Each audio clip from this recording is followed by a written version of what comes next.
네, 발표를 시작하겠습니다. 오늘 발표 내용은요, 제가 지금 다다음 주 1월 26일에 준비 중인 강학습 윈터스쿨에서 RL 기초를 다루기 위해서 지금 준비 중인 자료를 들고 와서 오늘 발표를 할 거고요. 일단은 먼저 말씀드리자면은 저번 주에 초안을 만들고 나서 여러 코멘트를 받고 이래저래 수정을 하고 있습니다. 그 기초되는 자료는 제가 한 작년 7월쯤이죠. 한번 발표를 했던 RL 튜토리얼을 기반으로 계속해서 확장을 해 나가고 있고요. 근데 여기서 그 자료와 이 자료와의 차이점은 그 자료는 이제 저희가 기본적인 내용은 다 알고 있다라는 가정하에 DQ&M에만 집중을 했었습니다. 이게 어떻게 돌아가는지 스텝 바이 스텝으로. 근데 이번에 하는 윈터스쿨 같은 경우는 그 청자의 대상자가 이제 RL조차 모르는 초급자라는 가정을 하고 들어가기 때문에 그 내용으로 바로 들어가면은 이제 별로 좋지가 못하겠더라고요. 그래서 이제 DQ에는 여기서 보이는 바와 같이 그 강학습 기초이론 두 번째 세션에 1시간 동안 다룰 예정이고요. 그 전에 강학습 기초이론 1에는 강학습이라는 게 컨셉이 어떤 컨셉이고 그거를 해결하기 위해서 어떤 이제 DQN 말고 다른 방법들이 있고 그 중에 우리는 왜 DQN을 쓰려고 하는지 이 정도에 대해서 지금 내용을 다루고자 합니다. 그래서 오늘 발표할 내용은 여기 기초론내론 일부분에 해당하는 자료고요. 지금까지 작성된 자료를 바탕으로 발표를 드리도록 하겠습니다. 이제 먼저 강학습입니다. 그래서 이제 이 저번 발표에서 코멘트를 받았던 게 한번 질문 형식으로 만들어 보면 어떻겠냐라는 코멘트가 있었어서요. 질문을 중간중간에 한번 넣어봤습니다. 그래서 이제 첫 번째 질문을 던진 게 여러분들은 강학습을 어디서 처음 알게 되었나요? 라고 하면서 이제 강학습에 대한 성공 사례들을 이렇게 해서 이제 주의를 환기시킬 예정입니다. 이게 포인터여서 안 되네요. 네, 그래서 이렇게 영상을 틀어놓고 이야기를 할 예정인데요. 먼저 첫 번째 성공 사례는 이제 게임 AI로서 구성이 되었다라는 부분입니다. 첫 번째가 이제 왼쪽에 나오는 동영상과 같이 구글에서 이제 AI를 기반으로 왼쪽에 지금 온전히 이제 AI를 기반으로 동작을 하는 게임 영상인데요. 사람이 하는 것보다 더 높은 점수를 보여주는 AI를 구글에서 제공을 하였고요. 오른쪽은 이제 좀 더 흥미가 있을 수 있는데 마리오 게임입니다. 마리오 게임에 강학습에 대한 모델을 적용을 시켜서 이제 사람에 대한 기록보다 아마 이제 좀 보신 분들은 이런 위와 같은 이런 화면들을 자주 보셨을 텐데요. 이런 이제 강학습 기술적인 내용을 적용을 해서 대부분의 아케이드 게임에서 그 룰이 정해져 있는 아케이드 게임에서 사람보다 더 높은 점수를 보여주고 있다라는 게 이제 첫 번째 강학습의 성공 사례겠고요. 이러한 성공 사례에 힘입어 이제 대부분 많이 보셨을 내용이 알파고입니다. 2016년 3월이죠. 강학습 기반, 마찬가지로 구글이 만든 강학습 기반의 그 바둑학 인공지능이고요. 차례대로 판, 리, 마스터, 제로 이렇게 버전업이 계속돼서 최종적으로 제로가 나왔는데 각각에 대해서 판은 이제 5대 0으로 판이라는 그 프로 2단의 바둑 기사를 이겼고요. 저희가 그 자주 본 이세돌과의 붙은 알파고 리에 같은 경우는 4대 1로 이긴 바 있습니다.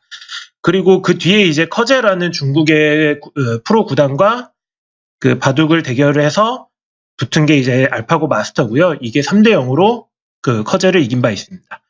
그 다음 이제 최종 버전으로 나오는 2017년에 나온 알파고 제로의 경우에 그 알파고끼리 이제 붙었을 경우 리랑 붙었을 경우에는 100대 0, 그 다음에 마스터랑 붙었을 때는 89대 11로 이긴 바가 있습니다. 이러한 알파고가 나옴으로써 사람들이 가장 각광을 받고 이슈를 받은 이유가 세상에서 가장 어려운 보드게임으로 판단되는 바둑에서 인공지능이 사람의 실력을 뛰어넘었다라는 역사적인 순간이라고 할 수 있겠습니다. 그러면은 이런 이제 성공 사례로부터 다음 질문을 던질 수가 있는데요. 저희가 이렇게 각광을 받는 강학습이라는 게 실제로는 이제 기계학습이나 인공지능에서 처음 시작된 용어인지 알 필요가 있을 겁니다. 이 질문을 던진 이유는 당연히 그렇지 않다라는 대답을 드리기 위해서겠죠. 강학습은 기본적으로 행동심리학에서 시작을 합니다. 그래서 이제 파지티브 리인포스 러닝이라는 개념이 조작적 조건 형성이라는 1900년도 초반에 행동심리학에서 시작을 하게 됩니다. 행위자에 대한 보상 및 처벌을 통해 특정 행동과 결과에 대한 상관관계를 학습하는 과정. 어렵게 디파인이 되어 있는데요. 여기서 이제 알아둘 것은 강화학습이라는 게 전혀 처음 시작된 개념이 아니라 예전부터 심리학 개념에서 학습을 어떻게 하는지에 대한 행동심리학으로부터 시작이 되었다는 점을 알아주시면 되겠습니다. 그래서 이제 긍정적 강학습에 대해서 알아볼 텐데요. 가장 유명한 예시는 저희가 자주 알고 있는 교과서에도 나오는 파블로프의 개입니다. 여기 첫 줄에 보면은 Teaching dogs desirable behavior using science-based and reward-based method. 과학적이고 리월드라는 보상을 기반으로 하는 방법을 통해서 개를 훈련시키는 방법으로 나와 있습니다. 그 예시를 볼 텐데요. 긍정적 강화학습을 통해서 강아지의 식사 훈련을 하는 내용입니다. 강아지가 있고 강아지가 과학적인 조건, 종을 누른다와 누르지 않는다에 대한 조건에 의해서 그에 따른 보상을 주는 내용입니다. 그래서 긍정적 보상, 종을 누르면은 강아지에게 밥을 주고 종을 누르지 않으면은 강아지에게 밥을 주지 않는다라는 내용입니다. 여기서 훈련은 다음과 같이 정의할 수 있습니다. 보상을 받는 경험들이 반복해서 쌓일 경우 이거를 통해서 개가 훈련됐다라고 저희는 판단할 수가 있는데요. 이런 경험을 차례대로 여러 번의 경험을 줌으로써 그 학습시킬 경우 다음과 같은 결과가 나올 수 있습니다. 이 강아지가 지금 이게 소리가 안 들리나? 소리 부분은 좀 손을 봐야겠는데요. 지금 강아지가 앞에 있는 주인에게 의해서 종을 칠 때마다 그 식사를 주는 훈련을 한 내용입니다. 그래서 지금 계속해서 주인이 밥을 안 주자 계속해서 지금 종을 누르는 모습을 볼 수가 있습니다. 이게 지금 긍정적 강화학습을 통해서 강아지를 훈련을 한 내용이 되는데요.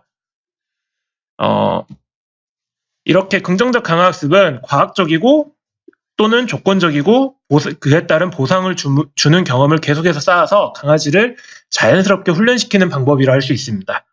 그러면 이제 다음에 갖는 질문은 다음과 같을 수 있습니다. 강아지 대신에 사람은 어떻게 자연스럽게 배울까요? 라는 질문을 던질 수가 있는데요. 여기 이제 행동심리학에서는 이거를 이제 네이처 오브 러닝이라고 정의를 하는데 모든 사람은 지난 경험으로부터 학습한다라고 정의하고 있습니다. 이제 아이가 스스로 재밌게 놀거나 손을 흔들면서 걷거나 또는 불이 데이면 아픈 걸 아니까 그 불을 피하는 것 모두 외부의 어떤 가리키는 사람이 가르쳐주는 것이 아니라 스스로 어렸을 때부터 경험을 여러 번 함으로써 이런 주변 물건들과의 상호작용을 통해서 배우는 것이라 할 수 있습니다. 이러한 경험들이 계속해서 반복해서 모여서 오늘날에 이제 나 자신을 이루고 있다라고 볼 수 있는데요. 기계학습 속에서의 강화학습은 이런 사람이 물건들과의 상호작용을 통해서 경험을 통해 학습하는 이 자연스러운 과정을 수학적인 모델을 통해서 이제 실제 기계나 그러니까 수학적인 계산 방법을 통해 이용을 해보자라는 접근 방법이 되겠습니다. 그럼 이제 앞으로 지금부터 이야기를 할 내용은 강화학습을 어떻게 수학적으로 이용할 건가요?에 대한 내용이 되겠는데요. 먼저 수학적인 내용이 나오기에 앞서 강화학습이 어떻게 구성이 되었는가를 좀 보겠습니다. 보통 이제 저희가 인공지능, 기계학습, 그리고 강화학습이라는 말을 혼용해서 보통 많이 쓰는데요. 다음과 같이 정의를 할 수가 있겠습니다. 인공지능은 기계가 사람을 흉내낼 수 있도록 하는 모든 방법을 총칭한다 할 수 있습니다. 여기서는 기계학습뿐만 아니라 이제 룰 베이스드 방법이나 이제 모든 경우의 수를 다 판단을 하는 트리 서치 방법이나 모든 이제 굳이 통계적인 방법이 아닌 모든 방법을 다 총칭한다고 보시면 되겠습니다. 그 속에 머신러닝은 이제 그 일부분을 이루고 있는데요. 이런 기계가 어떤 사람을 흉내내는 그 성능을 경험을 통해서 향상시키려는 통계학적인 방법의 총칭으로 되어 있습니다. 좀 더 이제 자세한 부분은 뒤에서 이야기를 할 텐데요. 그 다음에 이제 이러한 통계학적인 방법 내에서 강화학습은 이러한 경험에 대해 보상을 주고 그 보상을 기반으로 성능을 향상시키는 방법이라고 할 수 있겠습니다. 이 페이지에서 제가 말씀드리고 싶었던 부분은 그래도 이제 강화학습에 대한 기초를 튜토리얼을 들었다라고 했을 경우 최소한의 리인포스먼트 러닝과 강화학습과 기계학습과 인공지능이 어떤 차이를 지니고 있는지는 알아둬야 될 것 같다라고 생각을 해서 이야기를 드리게 되었습니다. 그 다음 이제 인공지능까지는 조금 어렵더라도 강학습이 속해 있는 기계학습에 대해서는 어느 정도 자세히 들어가야 될 필요가 있을 것 같습니다. 이제 기계학습은 밑에 그림과 같이 보통 지도학습이라고 불리는 슈퍼바이스드 러닝, 비지도학습이라고 불리는 언슈퍼바이스드 러닝, 그 다음 강학습이라고 불리는 리인포스먼트 러닝이 모여서 머신러닝을 이렇게 구성한다라고 보통 자주 이야기하는데요. 지도학습은 다음과 같이 정의를 할 수가 있겠습니다. 전문가가 정답을 주고 지도하에 이 정답이 무엇인지 학습하는 방법. 그래서 이 지도학습에서 다루는 문제는 이 데이터에 어떤 데이터가 들어왔을 때 그 데이터에 대한 정답은 무엇일까라는 질문을 던질 수가 있겠습니다. 이제 비지도학습의 경우 위에서 이야기한 전문가가 주는 정답이 없이 이 주어진 데이터 속에 유의미한 우리가 잘 쓰고 싶은 어떤 패턴이 무엇인지 찾는 내용이 되겠습니다. 그래서 이 데이터 속에 다른 이제 유의미한 특성이 무엇이 있을까에 대한 질문에 대한 문제 풀이 방법이 되겠고요. 강학습은 이제 앞에서 경험을 제가 강조를 했다시피 경험에 대한 보상을 주고 그 보상을 기반으로 좋은 보상이 좀 더 많이 나오려고 하려면 어떻게 해야 될지에 대한 내용이 되겠습니다. 각각에 대해서 이제 이해가 안 가셨을 텐데 좀 더 자세히 지금 상황을 봐보겠습니다.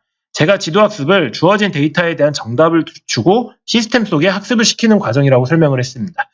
그러면은 이제 던질 수 있는 질문이 이 사진의 아래 그림과 같이 이 사진이 주어졌을 때 이 사진에는 다시 설명을 드리겠습니다. 아래 그림과 같이 이 사진과 같은 데이터가 주어졌을 때 이 데이터 속에는 주어진 동물은 어떤 것인가 라는 질문을 던질 수가 있고 이 질문에 대한 답을 캣이라고 대답을 하는 것이 클래시피케이션, 캣과 함께 이 캣이 어디에 위치했는지에 대해서 주는 게 로컬라이제이션이나 디텍션에 대한 문제가 되겠습니다. 이게 이렇게 이제 정답이라는 캣이라는 라벨을 주고 시스템을 학습시키는 게 지도학습이라 할 수 있겠고요. 비지도학습의 경우 주어진 데이터에 대한 정답 없이 따로 주는 정답이 없이 유의미한 패턴을 찾는 것이 비지도학습이라 할 수 있겠습니다. 그래서 이 학습 방법에서 다루는 문제는 이 데이터 속에 다른 특성은 무엇이 있는가? 그거를 좀 더 자세하게 풀이하면은 A 사람과 구매 패턴이 유사한 B 사람에게 추천해줄 상품은 무엇인가? 이런 식의 방법들이 있겠습니다. 이 부분에 대한 설명이 약하네요. 일단 넘어가겠습니다. 그 다음 이제 저희가 관심으로 하는 이제 강화학습인데요. 이제 강화학습에 대한 정의는 주어진 데이터에 대한 어떠한 판단이 좀 더 좋은 방향으로 자주 일어나게 학습하는 과정이라고 할 수 있습니다. 아래 그림에서 다음과 같은 문제가 있습니다. 미로 속에 생쥐가 있고 이 생쥐가 움직이는데 벽에 충돌하지 않고 오래 살아남아서 치즈를 먹을 수 있도록 학습시키려면 어떻게 해야 할 것인가? 이게 이제 강학습에 대한 대표적인 문제가 되겠는데요. 이 문제를 풀기 위해서 마르코프 디시전 프로세스라는 수학적인 모델이 존재를 하고요. 이 수학적인 모델은 스테이트, 액션, 그 다음 트랜지션, 리월드로 정의가 되고 있습니다. 이 뒤에서부터 이제 각각에 대한 기술적 용어들에 대한 정의를 지금 설명을 하고 넘어갈 거고요.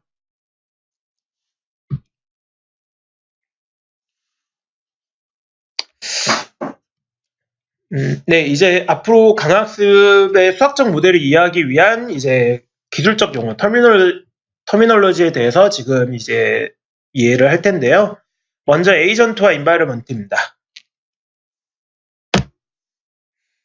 먼저 이제 공문으로는 행위자와 환경이라고 할 수 있겠는데요. 행위자는 생쥐가 미로 속에서 찾는 문제에 대해서는 경험을 하는 대상이라고 할 수 있습니다. 즉 생쥐를 말하죠.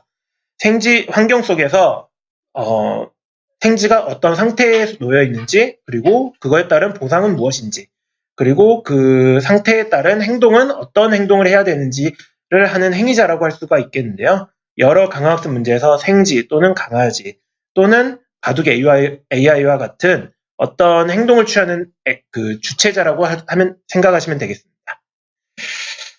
그 다음 환경의 경우에 행위자가 활동을 하는 환경 그 자체로 보시면 되겠습니다. 행위자가 환경 속에서 어떤 액션을 취하게 될 텐데 그에 따른 그 다음 상태와 결과를 제공해줘야 되는 게 환경에 꼭 필요한 요소가 되겠습니다. 그래서 앞에서 밑에서와 같은 미로 속 생지 문제와 같은 치즈 찾기 문제의 경우에 미로 또는 이제 로봇 손가락 또는 바둑판 등이 될 수 있겠습니다. 그 다음 이제 스테이트와 옵저베이션, 상태와 관측에 대해서 이야기를 드릴 텐데요. 미로 속에 생지가 있을 때 상태는 말 그대로 행위자가 환경 속에서 취한 상태값입니다. 미로 속의 생지의 위치는 몇인지, 여기서는 1,1 또는 2,2와 같은 그런 어떤 절대좌표값으로 나타낼 수가 있겠는데요. 그거에 따른 이제 상태와 관측을 구분할 수가 있어야 되는데, 미로 속에서 생지는 다음 그림의 오른쪽 밑에와 같이 실제 자기가 보는 그 하나의 그러니까 하나의 화면만 보고 있습니다.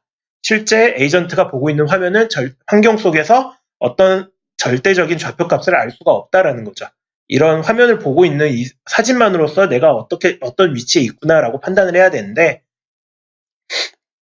그거를 이제 행위자가 환경 속에서 실제 느끼는 실제 에이전트가 측정하는 값으로 생각을 하시면 되겠습니다. 그래서 미로 속 생지가 보는 화면은 어떠한가를 생각을 해주시면 되겠습니다. 그 다음 이제 행동과 보상, 액션과 리얼제에 대해서 말씀을 드릴 텐데요. 밑에와 같은 예시에서 에이전트는 정의된 행동을 할 수가 있습니다. 행위자가 행할 수 있는 행동을 나타내는데요.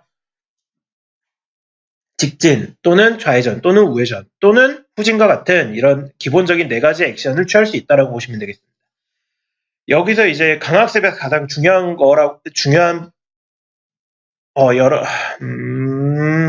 죄송합니다. 보상은 이제 행위자가 취한 행동에 대한 결과에 대한 보상값입니다. 어떤 행동을 취함으로써 다음 위치에 갔을 때 에이전트가 환경으로부터 그 행동이 좋다, 나쁘다에 대한 보상값을 받게 되는데요.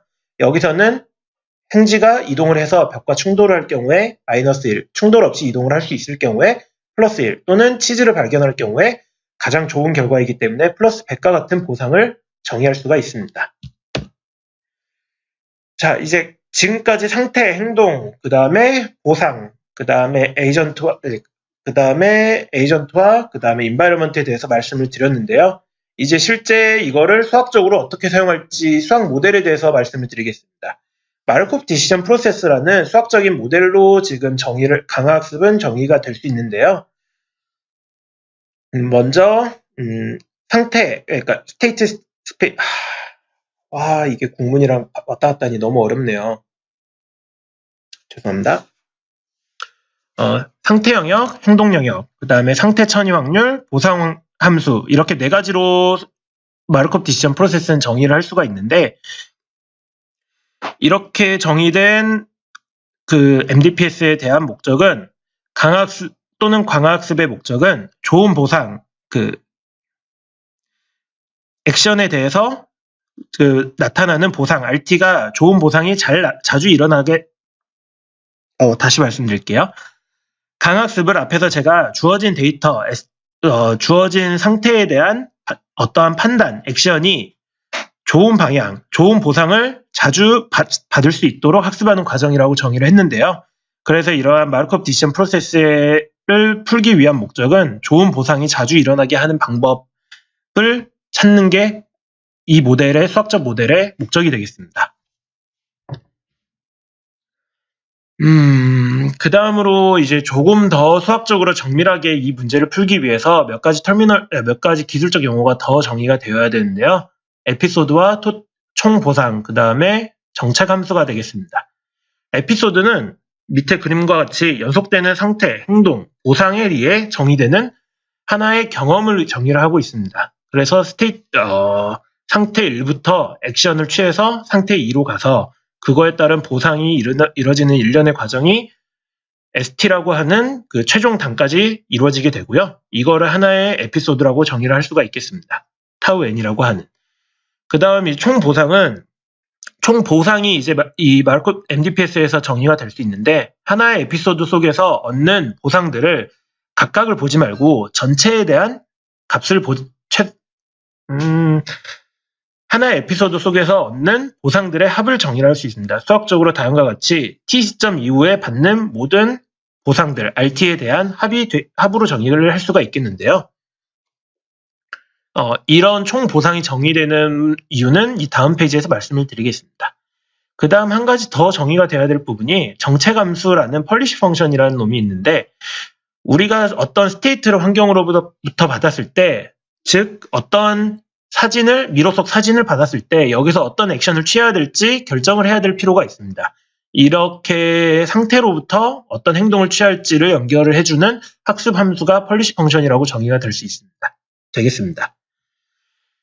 그래서 이제 앞서 설명된 기술적 용어를 통해서 강화학습의 최종 목적을, MDPS의 최종 목적을 말씀을 드리자면은 앞으로 얻을 총 보상 GT를 극대화, 최대화할 수 있는 최적의 정체함수 펄리시 펑션을 찾는 게 MDPS의 목적이 되겠습니다. 그래서 이제 앞으로 받을 최종 보상을 최대로 할 수 있는 그 펄리시 펑션을 찾는 최적의 함수로서 찾는 게 MDPS의 목적이 되겠고요. 이러한 펄리시 펑션을 경험을 통해서 학습을 시키는 게 강화학습이라 할 수 있겠습니다.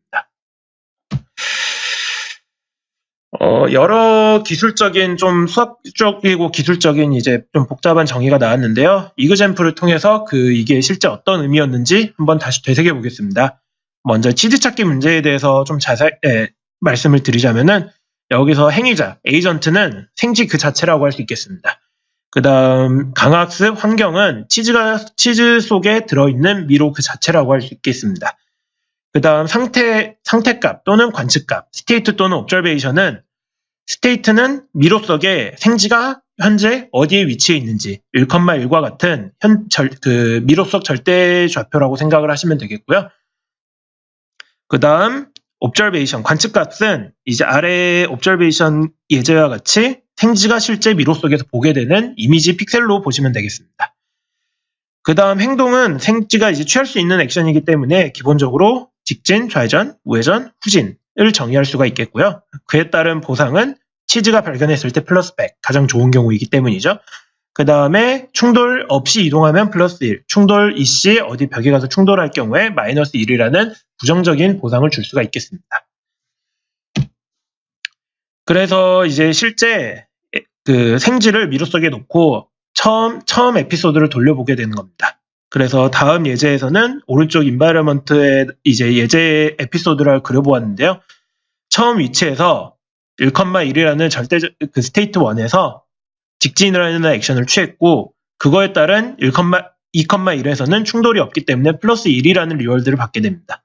여기서 한 번 더 들어오는 화면에 의해서 직진이라는 액션을 선택을 할 경우에 앞에 벽에 가서 부딪히기 때문에 마이너스 1이라는 리월드를 받게 되고, 최종 토탈 리월드는 0이라는 하나의 충돌이 났기 때문에 이 에피소드는 종료가 되면서 토탈 리월드는 0이라는 이제 하나의 에피소드가 기록이 되게 됩니다. 두 번째 에피소드는 처음 가서 직진을 했다가 충돌을 했기 때문에 이번엔 좌회전을 해보는 겁니다. 그래서 좌회전을 해서 쭉 가다가 어느 한순간 우회전을 하게 될 경우에 다시 또 충돌이 일어나는 에피소드를 그려볼 수 있습니다. 이 에피소드 속에서는 계속해서 이제 충돌 없이 진행을 했기 때문에 플러스 1이라는 리월드가 나오다가 마지막에 충돌이라는 마이너스 1 리월드가 나옴과 함께 토탈 리월드가 3이라는 에피소드로 최종 기록이 되게 됩니다. 이렇게 에피소드를 막 쌓아나가다가 마지막 최종 쌓아나가는 겁니다. 그래서 에피소드 N에서는 이제 우연히 에피소드를 계속 돌리다가 최종 위치에서 치즈를 발견을 해서 플러스 100이라는 리월드를 받은 것을 확인할 수가 있고요. 이 에피소드는 이제 토탈 리월드가 111이라는 높은 리월드를 기록하며 저장이 되는 걸 확인할 수가 있습니다. 그럼 이제 강화학습에서는 앞에 말씀드린 정책 함수를 앞서 경험을 한 에피소드 1부터 n까지의 이 데이터를 가지고 학습을 시키는 겁니다. 그래서 학습 방법에 대해서는 이제 뒤에 자세히 설명이 나올 텐데요.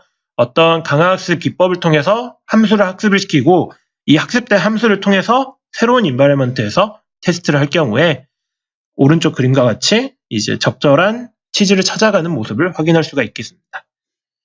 이런 예제를 통해서 이제 학습을 시킨 결과가 되겠는데요. DQM보다는 조금 더 이제 한참 복잡한 방법이 사용이 되긴 했는데, 미로석 생지가 여기서는 치즈가 아니라 사과입니다.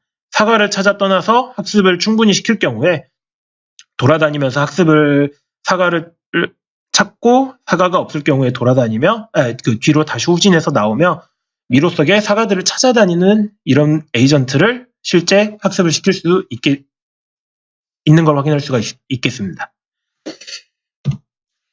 그 다음 이제 다른 예시를 통해서 이제 실제 스테이트가 뭔지, 에이전트가 뭔지, 액션이 뭔지 이런 거에 대한 이해를 좀 해보려고 하는데요.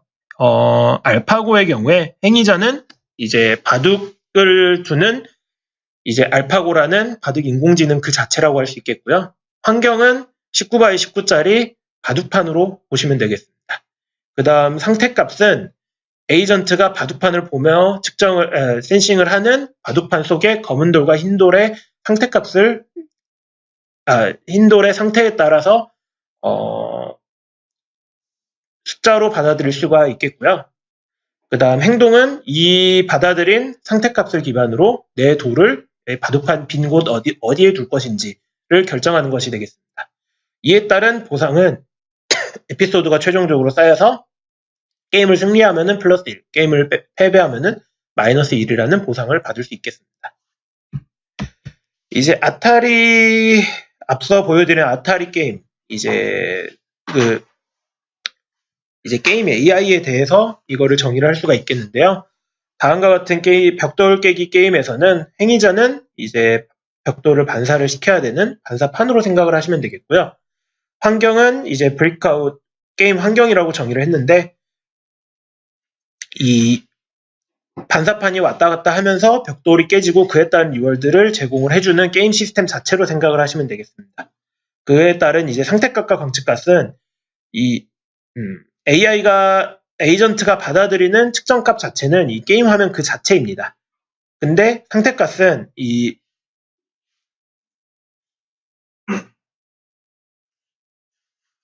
다시 말씀드리겠습니다. 이 벽돌 게임 AI에서 상태값은 이 반사판이 있을 수 있는 위치를 나타냅니다.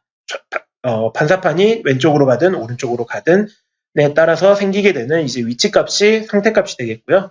이 값을 에이전트는 직접, 그러니까 환경이 그거를 상태값을 직접 주는 게 아니라 환경은 이제 게임 전체 화면을 아웃풋을 해주고 이 화면을 통해서 에이전트는 내 위치가 어디구나라고 측정을 할 수 있겠습니다.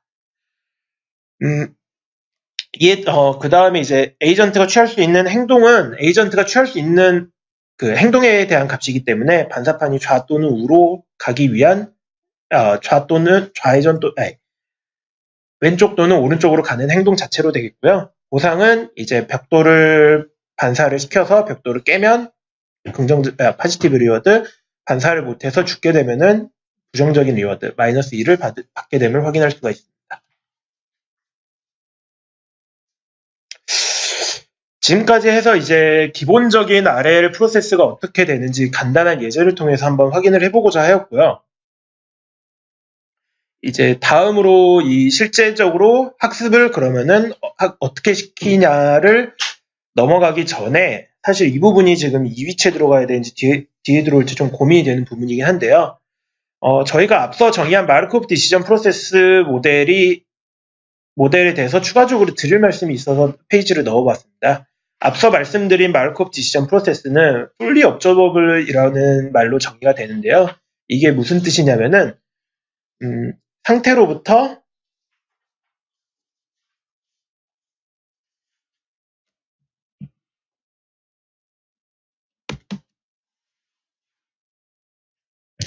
죄송합니다. 지금 페이지를 좀 바꿔서 설명을 드리겠습니다. 먼저 이거를 설명을 드리겠습니다. 이제 다음 순서로 함수를 어떻게 학습을 시키냐에 대한 내용에 있어서 그 전에 이제 이 부분을 이야기를 하고 싶어서 넣어봤는데요. fully observable이랑 partially observable에 대한 내용입니다. 행위자가 어떤 행동을 했을 때 어떤 환경으로부터 관측값을 받게 되는데 이걸 통해서 정확하게 내 상태가 지금 환경 내 상태가 어떻게 되는지 추론할 수 있는지를 고민을 해봐야 될 겁니다. 예를 들어 체스의 경우에는 체스판으로부터 순수하게 이 게임 이미지를 받아들였을 경우에 내 상태가 어떻구나라는 것을 정확히 유추를 할 수가 있는데요. 파셜리 옵저버블, 포커의 이제 가장 흔한 예시로서 포커를 들 수가 있는데, 내 관측값과 책상에 놓인 패를 통해서 정확한 게임 내 상대방의 패는 알 수가 없기 때문에 정확한 내 상태를 유추를 불가능하게 됩니다. 이 예시를 드는 이유가 실질적으로 일반적인 환경 문제에서는 저희가 공학 계열에서 다뤄야 되는 문제에 대해서는 내 상태를 측정을 함으로써 온전히 내 관측값으로부터 온전히 환경 속 상태를 유출하기 어렵다라는 부분입니다. 예를 들어 자율주행일 경우에 내가 보고자 하는 화면을 기반으로 이 전체에서 내가 목적지까지 가려면 어떻게 가야 되는지 정보는 유출하기에 부족한 정보일 수밖에 없고요. 이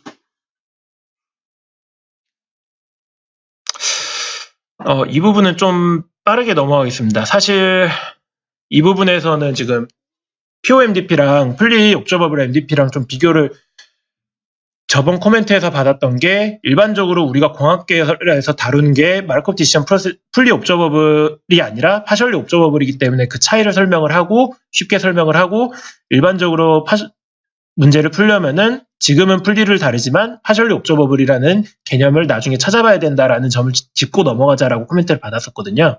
그래서 그 내용을 여기서 이야기를 하고 싶었는데 지금 그 부분에 대한 설명이 지금 좀 깔끔하지 못한 것 같아서 이 부분은 추가로 좀 수정을 나중에 하도록 하겠습니다. 그래서 하고 싶었던 이유는 풀리 옵저버블 MDPS가 이렇게 네 가지로 정의가 될 때 파셜리 옵저버블은 관측 확률이라는 게 추가로 존재를 해서 지금 현재 스테이트로부터 관측 값이 이제 1대1로 매핑이 되던 게 특정 확률 값을 따른다라는 점을 이야기를 하려고 했습니다. 마찬가지로 목적은 총 보상을 최대화시키는 정체 감수를 찾는 게 목표이긴 하나 거기에 추가적인 확률 프로바 디스트리뷰션이 존재를 해서 더 일반적인 문제를 정의를 하는 내용이다 라는 부분을 여기서 이야기를 하고 싶었고요. 그래서 그 두 개를 비교를 하면서 이게 실제 문제에서는 포커와 같이 내가 모르는 모르는 관측값이 분명히 존재할 수밖에 없고 그렇기 때문에 POMDP를 일반적으로 다룬다라는 내용을 이 페이지에서 하고 싶었습니다. 그래서 이제 이 페이지를 MDPS를 풀기 전에 이렇게 MDPS의 두 종류가 있고 좀 더 일반적인 MDPS가 있다라는 내용을 짚고 넘어가고 싶었고요. 이제는 이제 강학습을 마르코프 디시전 프로세스라는 수학적인 모델로 정의를 했으니 이 수학적인 모델을 어떻게 풀어야 되는지 방법에 대해서 이야기를 이제 할 차례인데요. 이제 마르코프 디시전을 푸는 방법은 이제 에이전트 측면에서 접근을 하는 방법과 그러니까 행위자 측면에서 접근을 하는 방법과 환경 측면에서 접근을 하는 방법 크게 두 가지가 있는데요. 먼저 환경 모델의 측면에 대해서 어떻게 접근을 하는지에 대해서 이야기를 드리고자 합니다. 먼저 이제 설명을 하기 전에 이 부분에서 말씀을 드릴 게 이게 모델 프리 쪽을 설명을 하면서 이제 예전에 제가 이 부분을 플래닝이랑 그 다음에 러닝이랑 비교를 하는 그러니까 그 두 가지 차이점에 대해서 설명을 드리려고 했었는데요. 일단은 이 부분은 좀 많이 바뀔 것 같습니다. 제가 지금 나름대로 설명을 지금 해보자면은 일단은 청자가 초보자라고 생각을 안 하고 일단 설명을 하겠습니다. 환경 모델 측면에서 접근을 했을 때 마르코프 디시전 프로세스 속에서 환경 속 모든 정보를 우리가 정확히 알고 있는가에 대한 기준으로 모델 베이스드냐 모델 프리냐로 나뉘는데 이걸 조금 더 쉽게 이야기를 하면은 환경 내 액션을 모든 정보들을 알고 있어서 액션을 취했을 때 다음 상태가 어떻게 되는지 유추를 할 수 있냐에 대한 내용이 되겠습니다. 그래서 그 예시로서 이제 주사위 눈의 평균 값을 구하는 방법을 예시로 들 예정인데요. 모델 베이스드 메소드는 주사위 눈의 스테이트 트랜지언트 프로바빌리티가 6분의 1이라는 정보를 우리가 알고 있기 때문에 예상되는 이제 몇 번을 던졌을 때 예상되는 총 보상값을 어떻게 구할까에 대해서 이제 exhaustive search는 모두 다 해보는 방법. 확률론에 기반을 하여 가능한 모든 경로에 대해서 다 확률값과 리월드를 곱해서 그 expectation 리월드를 계산을 하는 내용이 되겠고요. 다이나믹 프로그래밍의 경우는 스테이트 트랜지언트가 지금 던지나 다음 t 플러스 2스텝에 던지나 동일한 확률값을 가지고 있기 때문에 그 부분을 작은 문제로 놓고 하나의 스텝을 지날 때 받는 리월드의 평균값이 3.5다라는 작은 문제를 풀고 그걸 기반으로 마지막 스텝만 푸는 내용이 되겠습니다. 이러한 모델 베이스드 메소드는 일일이 다 계산을 하는 만큼 결국 상태 영역과 행동 영역의 크기가 작으며 트랜지션 프로바빌리티가 주어진 문제에 대해서 적합하다고 그 특성을 이야기를 할 수가 있겠고요. 그 다음 이제 모델 프리 메소드의 경우는 이러한 상태가 변하는 정보를 모르고 있는 경우에 어떻게 해야 될지에 대한 내용입니다. 저희가 주사위를 던졌을 때 지금 던져서 1부터 6까지의 어떤 상태가 나올지 그 확률을 모르는 경우에는 결국 이제 그거를 수십 번, 수백 번, 수만 번 던져서 평균값을 구하는 방법이 있겠습니다. 그래서 몬테카를로 메소드의 경우는 이제 특정 3번이면 3번이라는 그 에피소드를 정하고 그 에피소드를 끝까지 여러 번, 수십 번 수행을 해서 나온 값을 전부 다 평균을 낸 내용이 되겠고요. 이제 템포럴 디퍼런스 러닝의 경우에 n 스텝 이상의 기본적으로는 1 스텝 이상의 값의 차이는 그 뒤는 독립적이다라고 판별을 하고 그 하나의 스텝만 수행을 해서 그 값을 기준으로 지금 예상되는 값을 업데이트를 하는 방법이 되겠습니다. 여기까지가 지금 세션 1에 대한 내용이고요. 그리고 마지막 부분에 지금 전반적으로 지금 사실 지금 여기 이 example 3까지는 어느 정도 좀 쉽게 설명을 할 준비가 됐다라고 생각을 했었는데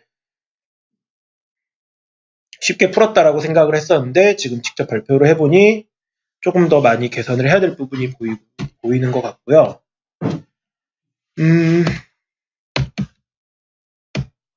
사실 고민이 되는 부분이 이제 세션 1에서는 인바이러먼트를 기반으로 모델 베이스드랑 모델 프리에 대한 기준을 설명을 하고 그 다음에 세션 2에서 DQN이 결국 밸류 베이스드 어프로치를 설명을 하기 때문에 에이전트에서 밸류 베이스드랑 폴리시 베이스드의 차이가 뭔가에 대한 설명을 앞에 넣고 그 다음에 그 뒤에 이제 DQN을 예시를 통해서 설명을 할 생각을 하고 있었습니다.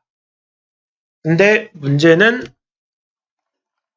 이거를 쉽게 풀어 쓰는 작업을 지난 2주 동안 하는 과정에 있어서 DQN이 아닌 이제 모델 베이스드 메소드나 이런 방법을 쉽게 풀어 써야 될 방법을 어떻게 풀어서 설명을 해야 될지를 잘 모르겠더라고요.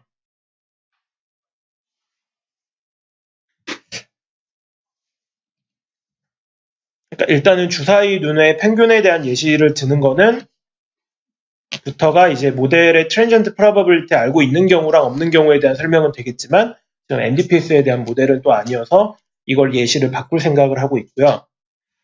여튼 전반적으로 뒷부분에 있어서 지금 좀 초보자에게 적합하지 못한 설명 방식을 따르고 있는 것 같은데 이 부분에 대한 좀 코멘트나 이런 거 있으면 자유롭게 해주시면 감사하겠습니다.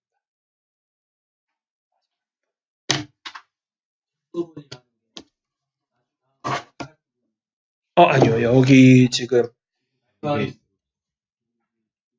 네, 이거 MDPS 푸는 방법을 모델 베이스드랑 모델 프리로 일단 설명을 할 때 일단은 어떻게 적합하게 쉽게 설명을 해야 될지를 모르겠어서 일단 알고 있는 위주로 정리를 하긴 했는데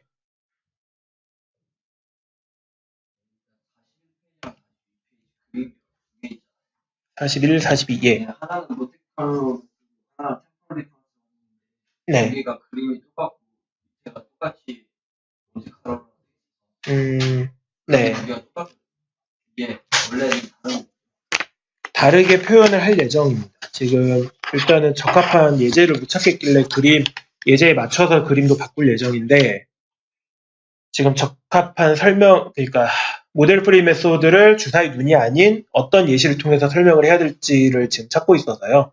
나중에는 지금 그림도 바꿀 예정입니다. 그럼 일단 저 그림은 몬테카를로. 네? 그림, 이 그림은? 여기 있는 그림을 예, 몬테카로 예, 41페이지랑 42페이지랑 똑같잖아요. 네. 원래 이 그림의 내용은 두 가지를 다 설명을 하는 내용이라고 보는 게 맞을 것 같거든요.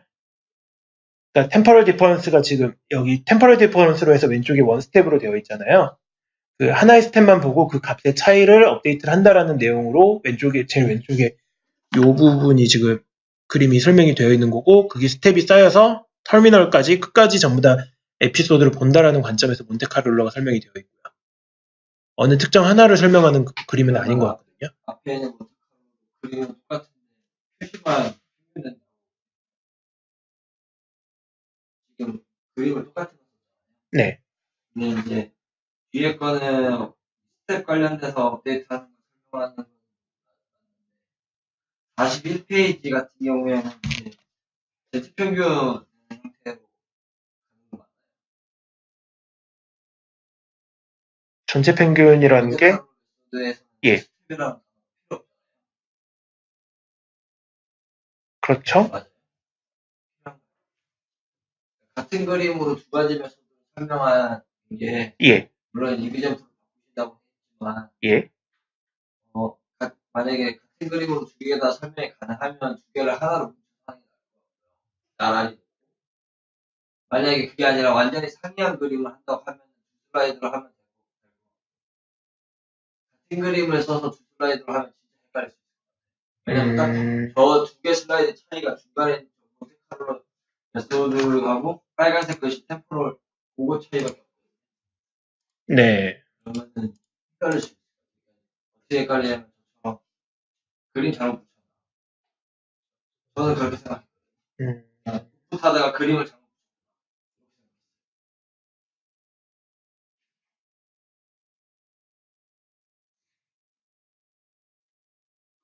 네, 무슨 말씀이신지 알겠습니다. 일단은 이 그림은 그 두 가지 요소를 하나의 그림에서 설명하기 위한 그림이 맞고요. 이게 두 슬라이드 연속 나오니까 그림에 대해서 헷갈리는 부분이 있다라는 코멘트를 해주신 거잖아요.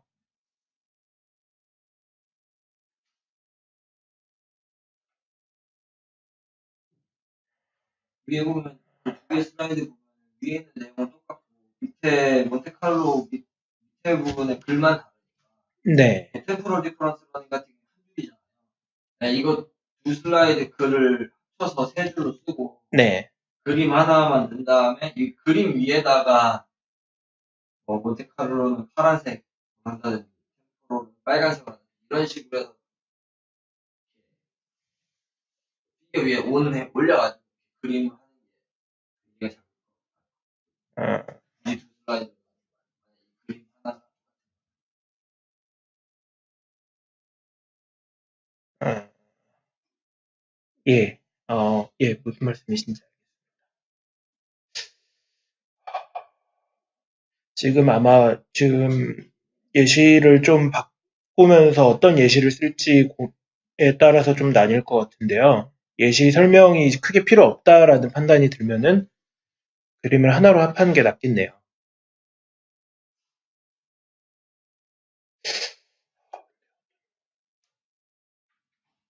네, 그 부분은 이제 예시 찾으면서 한번 같이 고민해 보도록 하겠습니다.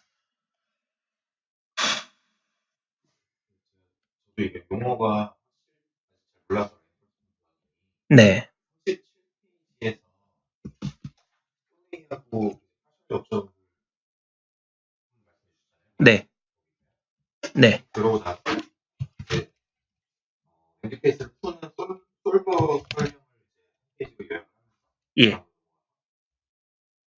거기서 이제 환경 모델 측면에서 하는 거 모델 베이스 네, 생체 측면에서 플레이스 베이스랑 모델 베이스가 있는데 이제 환경 모델 측면에 그러면 모델 베이스랑 모델 프리를 나누는 기준이 환경 내의 모든 정보를 알고 있어서 내 상태 유지한다.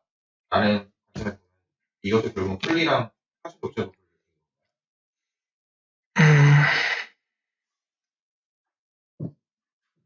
풀리 옵저버블 MBPS를 푸는 방법은 일반적으로 모델 베이스 이런 식으로 파셜리 옵저버블 일반적으로 모델 처리 메소드로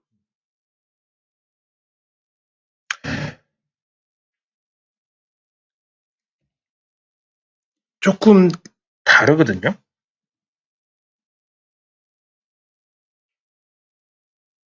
그래서 사실 이 부분을 여기 넣을지 아니면은 여기를 이야기를 하면서 인바이러먼털 타입에 대한 설명이 또 있어요. 인바이러먼털 타입이 이제 옵저버블에 대한 이야기가 있고 디터미니스틱에 대한 이야기가 있고 그 다음에 뭐 디터미니스틱이 결국 스토캐스틱이고 그 다음에 이제 그 스텝 액션이 이제 에피소드에 대해 디펜던시 한가에 대한 이야기도 있고 여러 타입 종류별이 있어요. 그거에 따라서 이제 트랜지언트 프로바빌리티가 다 어떤 거가 맞고 어떤 거가 아니냐에 따라서 트랜지언트 프로바빌리티가 다 달라지잖아요.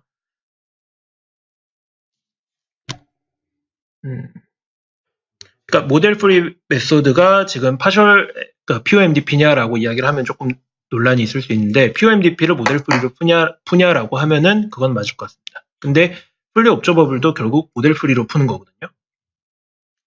이게 밖에 쭉 하는 흐름이 처음에 초급의 제 입장에서 되게 좋아 보이는데 예. 아까 말씀드린 체스 게임이랑 포커 게임 보여주면 풀리 대 파셜리 옵저버블 그 설명이 나오고 이 직전에 또 거기는 또 수식으로 이어진 케이스였잖아요. 파셜리 옵저버블 여기 말씀하시는 거죠. 네. 예. 그 페이지는 아마 초급 게임 분들의 저만 해도 이렇게 쉽게 따라오고 아타리 보고 저건 알지 이러다가 이제 헉 할 것 같거든요. 저거는 한 달에는 차라리 아까 발표하셨듯이 체스랑 포게임 그 두 개를 먼저 설명해 준 거 먼저 집어넣고 그 다음번에 이제 폴리 옵저버블이 뭔지 설명해 주고 파셜리 옵저버블이 뭔지 하나씩 보여주는 게 좋겠다는 생각이었는데 제가 여쭤본 이유는 이제 그렇게 하면 이제 마치 메시지가 제 머릿속에 남는 거는 결국 이제 우리가 어떤 게임이든 내가 풀고자 하는 문제를 말할 때 풀리 옵저버블 MBTS인지 아니면 파셜리 옵저버블 MBTS인지 우리가 알고 시작하는 게 좋겠구나라고 생각하고 있는 상태에서 MBTS를 푸는 방법은 어떤 게 있나요? 라고 해서 이제 솔버로 넘어가면은 그럼 풀리에 대한 솔버랑 파셜리에 대한 솔버가 나뉘겠구나라고 저는 예측을 했거든요. 그러면서 이제 환경 모델 수명이 마침 이제 환경 내 모든 정보를 알고 있냐 아니냐의 차이가 있다라고 이제 해주시니까 그럼 더 자연스럽게 풀리면 이거 쓰고 파실리 옵션 이거 쓰는 거구나 라고 이제 그런 식으로 이해를 하고 네, 지금 스토리 라인이 그렇게 되죠.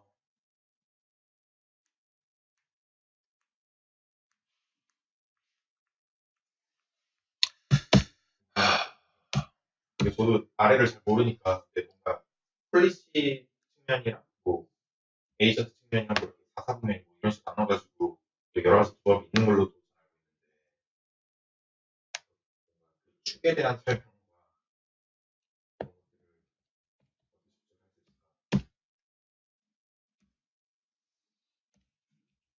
그러니까 확실히 이 내용이 지금 붕 떠가지고 네. 결국 이거랑 이거의 차이는 관측 확률이라는 게 있냐 없냐. 그러니까 옵저베이션이 스테이트로부터 유추가 되냐 안 되냐.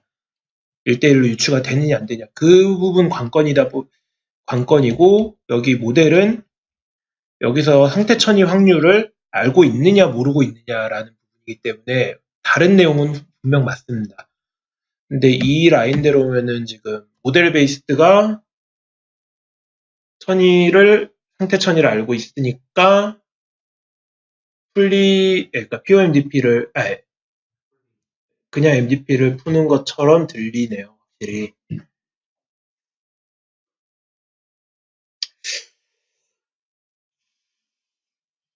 이 부분을 어떻게 설명을 해야 될까요? MDP 마크로로 풀 수 있는 거는 풀리든 파셜이든 둘 다 똑같은 걸로 풀 수 있는 풀리든 파셜이든 어프로치가 똑같은 걸로 풀 수 있습니다. 천이 상태를, 그러니까 저 지금 스테이트 트랜지언트 프로바빌리티라고 되어 있는 거를 알고 있느냐 모르고 있느냐에 따라서 지금 알고 있으면은 POMDP도 모델 베이스드 어프로치로 풀 수가 있거든요. 그러니까 여기서는 지금 POMDP랑 그 다음에 풀리 옵저버블 MDP는 관측 확률이라는 옵저베이션이 스테이트를 유출할 수 있느냐라는 그 제3 요소가 있는 거고, 근데 원래 있던 요소를 알고 있느냐 모르고 있느냐를 기준으로 지금 모델 베이스드랑 모델 풀이가 된다 보니까 POMDP가 트랜지언트 프로바빌리티 알고 있으면은 모델 베이스드, 모르고 있으면 모델 풀이거든요. 실험으로 돌려버리는 거기 때문에. 그럼 풀리 하샤 말고 풀리도 똑같아요. 예.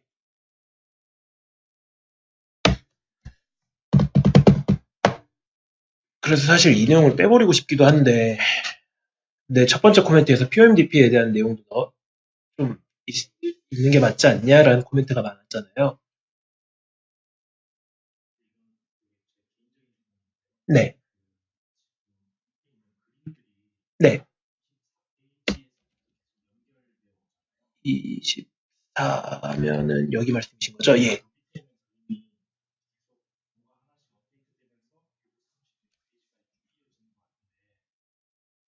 네.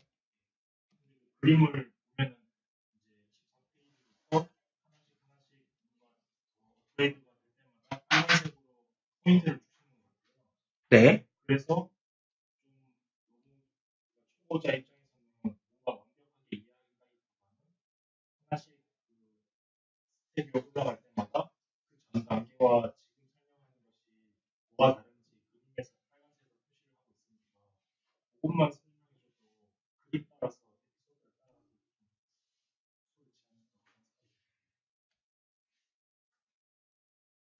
예를 들어서 24페이지에서 25페이지로 넘어갈 때 네.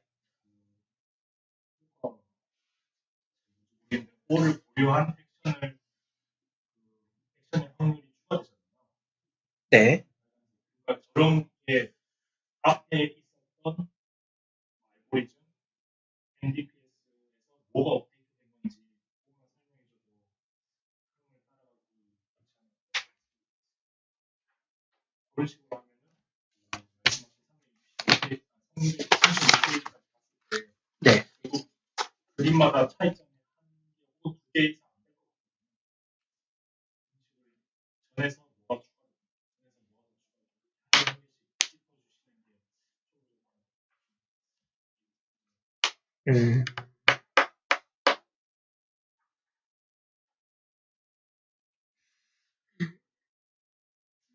네. 페이지랑 시작하기 전에 앞에 있던 그 슬라이드 두 개를 한번 더 갖고 오는 거예요. 24, 24, 20. 그 바꾸고 시작하기 전에 잠시만요. 컴퓨터 멈춰가지고. 24, 25. 요 부분 예. 요 부분을 다시 슬라이드를 갖고 와서 왜냐면 중간에 G가 나와서 이거 다 까먹을 거예요. 이거 수식이랑 형태. 그럼 그거 갖고 와서 35 앞에다가 붙여놓으면 그림이 이제 이어지는.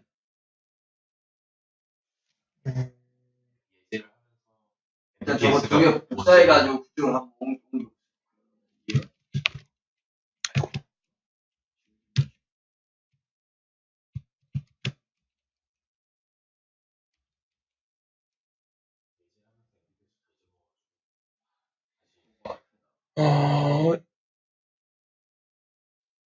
여기 이렇게 들어가는 게 맞을까요? 이거를 먼저 체스랑 포커해가지고 모델이 이렇게 다르다 설명하고, 이제 마크포 설명할 거니까 그림이 하나하나씩 빨간색 하나씩 추가,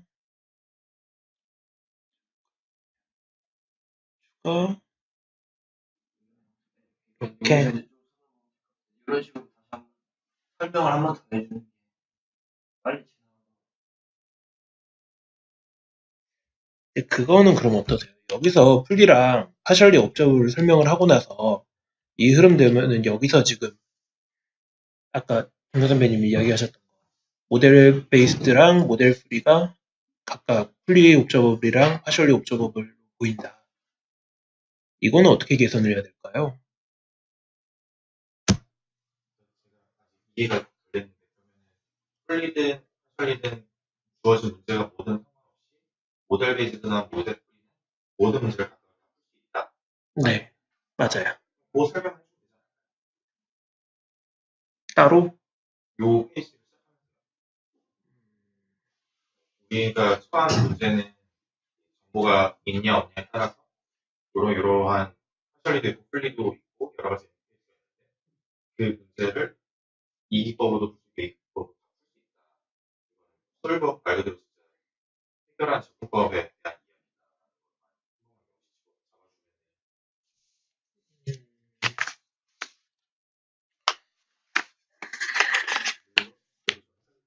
근데 같이 푸는 건데 굳이 이렇게 풀리랑 파셜리랑 뭐 어차피 똑같은 거 보여주면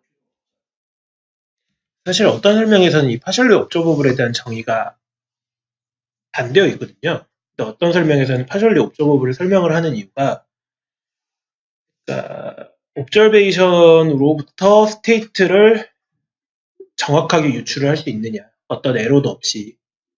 체스 같은 경우는 옵저베이션으로 있을 때 그 바둑판 상황만 보고 나서 스테이트를 정확히 유추할 수가 있잖아요. 근데 포커는 안 되고. 근데 일반적으로 문제를 풀 때 대부분의 문제는 풀리가 아니라 옵저베이션이 현저히 부족을 해서 스테이트를 정확히 알 수 없는 문제가 일반적으로 우리가 공학도에서 풀어야 되는 문제잖아요. 그러다 보니까 저번에 코멘트 나왔던 것도 이게 좀 더 일반적인 상황으로 문제를 푸는 건데 로봇도 토크를 줘서 어떤 관측 값들을 한다고 해서 우리가 원하는 스테이트로 바로 가는 게 아니잖아요. 에러 프로바빌리티가 존재를 하는 거고. 그렇기 때문에 POMDP는 설명을 했으면 좋겠다라는 코멘트가 저번에 있었거든요. 그러다 보니까 이 부분이 조금 강조돼서 들어가긴 했습니다. 근데 이게 뒷부분에 지금 이야기 흐름을 좀 끊고 있기는 하네요. 제 개인적으로 아무튼 풀리랑 파셜리를 짚어주면 좋은데 어떻게 그렇게 메소드 설명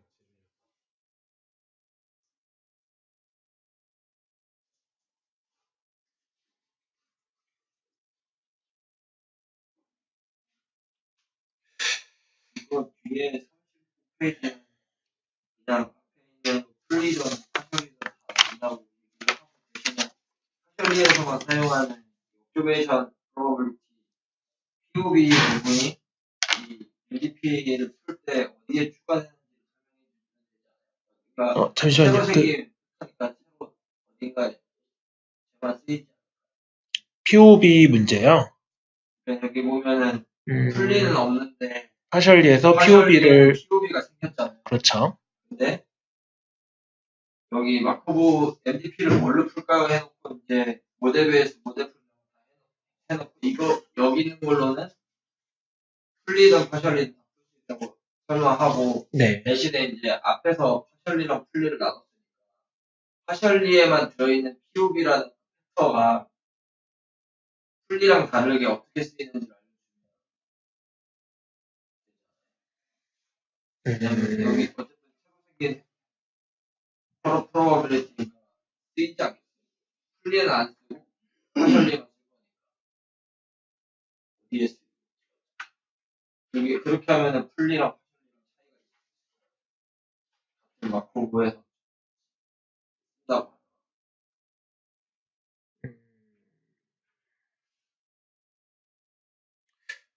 네, 한 가지 염려,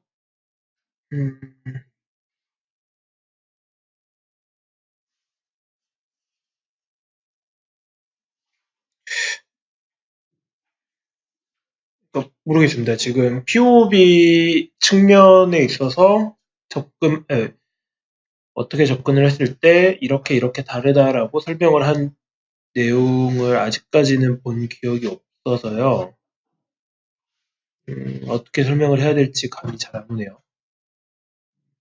근데 이제 POB라는 부분이 추가가 됐으니 이 앞에 방법은 POB랑 상관없이 다 풀 수 있고 그다음에 POB 앞에 나온 부분에 대해서는 이러이러한 영향이 있다. 라는 설명을 추가로 할 경우에 이해가 되지 않겠냐 그 말씀이시잖아요. POB가 들어가든 안 들어가든 이걸로 다 풀 수가 있다고 얘기해서 대신에 이제 앞에서 풀리랑 파셜이 나왔으면 보통 사람 입장에서는 내가 풀려는 문제가 다 볼 수 있는 체스 같은 거냐 아니면 스타크래프트 마냥 남의 걸 볼 수 없는 사람은 알 거 아니에요. 거기는 그러면 그런 환경이 있었을 때 하나는 POB를 쓸 수 있고 하나는 없잖아요. 그럼 이제 둘 다 똑같은 걸로 풀 수 있으면 POB라는 게 어쨌든 있으니까 이 POB가 있는 애들은 그걸 어디다가 쓸 거잖아요. 그 차이만 알려주면 예를 들면 POB가 노이즈라고 치면 다른 문제에서 풀리는 노이즈 없이 플러스 0인 상태에서 푸는 거고 파셜리는 플러스 노이즈 들어가는 그런 형태잖아요. 그런 그 차이 뭐가 있을 것 같은데 그러니까 풀리랑 파셜리가 들어갈 거 나눌 수 있는 경기가 되죠.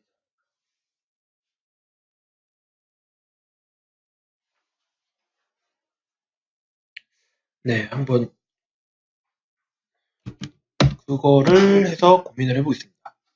그러면은 여기 이거 끝나고 이 다음에 지금 POB가 모델 메소드에 어떻게 들어가나? 뭐 이런 설명이 들어가야겠네요.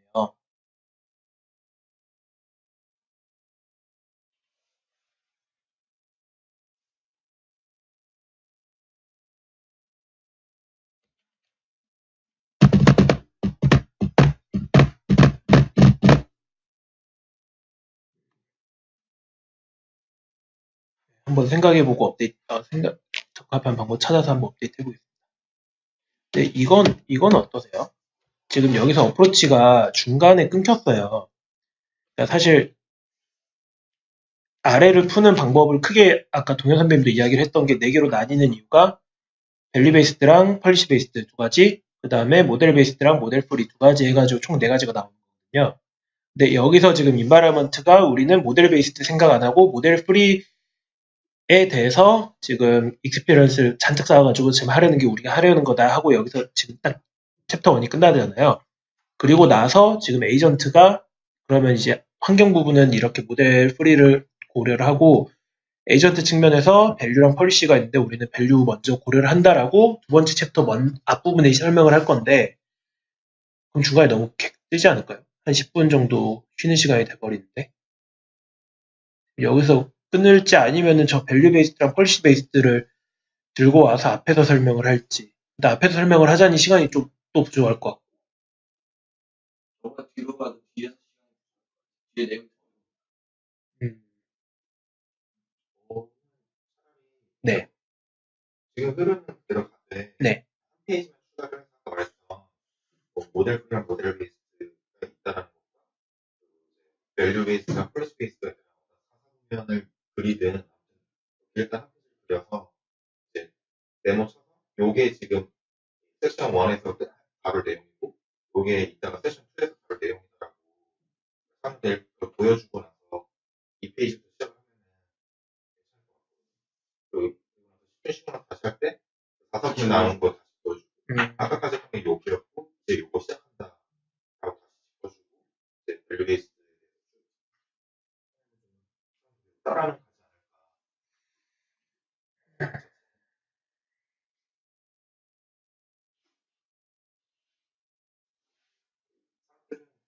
어떻게 해도 중간에 멍 때릴 수밖에 없을 거예요. 그냥 근데 계속 이렇게 정신 차리라고 이렇게 쳐줘야 돼서 어디 가고 있습니다.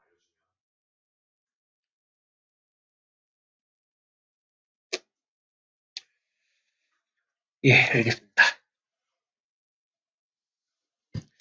이 부분, 네.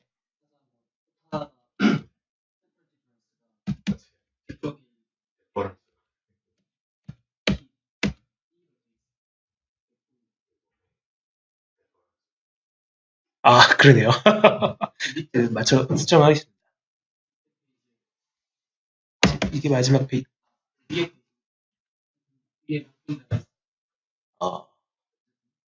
예, 오타는 따로 체크를 하도록 하겠습니다. 에피소드는 예. 예, 그렇죠. 플렉서블한 거죠.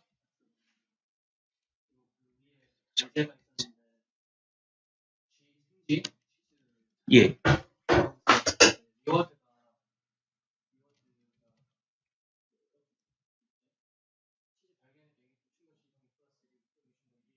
네. 최대로 리워드를 받을 수 있는 경우는 진짜 안 먹고 계속 돌아다니고 하면 최대 리워드. 맞네요.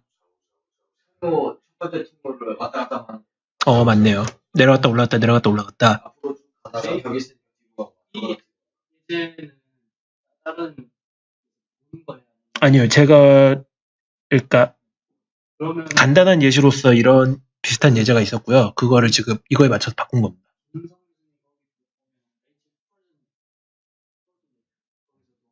운동할 때는 리워드를 안 줘요. 맞네요. 제일 마지막에 네, 맞네요. 이걸 그냥 0으로 만드는 게 낫겠네요. 그 아까도 발표할 때 말씀하셨지만 충돌을 하면은 무조건 종료라고 말해주셔야 될 것 같아요. 종료하면 이제 그게- 한번 받고 그냥 쭉 내려가면은 플러스 0.1 마이너스 1점 다시 내려가서 예, 에피소드가 충돌이 되면은 하나의 에피소드가 끝난다. 그거에 대한 개념이 있어야겠네요.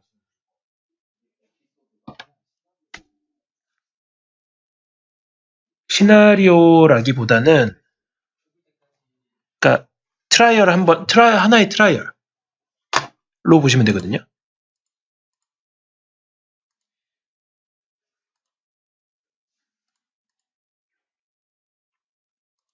아까 여기 정해놓은 게 있었는데.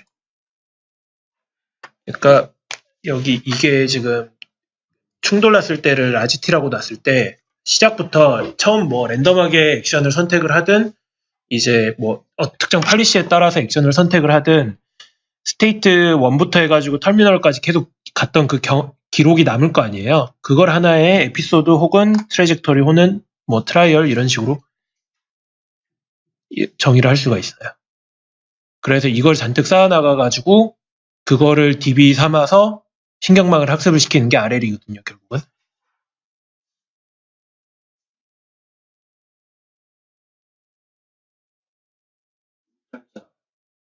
예, 말씀해 주세요. 페이지가 가상 때 가마다 있겠지만 사진 붙여놓은 거랑 사진이 안 네, 사진입니다. 이거 보관해서 다시 하시는지 아니면 그런가. 제 생각에는 근데 11페이지 너무 잘 만들어가지고 굳이 페이지가 필요해. 강아지 되게 잘 만들었잖아요. 같은 내용 이거요? 이게 필요한가 싶어요. 이거 같은 내용이잖아요. 해봤자 그 밑에 1, 2, 3 이 정도나 어차피 자기 사람들 입도 안 네, 그렇죠. 차라리 이렇게 보시면 그 이미지 말고 파블로프의 개랑 그런 하나만 있는 그런 이미지가 어차피 파블로프의 얘기만 하고 네, 굳이 구할 일이 없으면 안 넣어도 될 것 같고.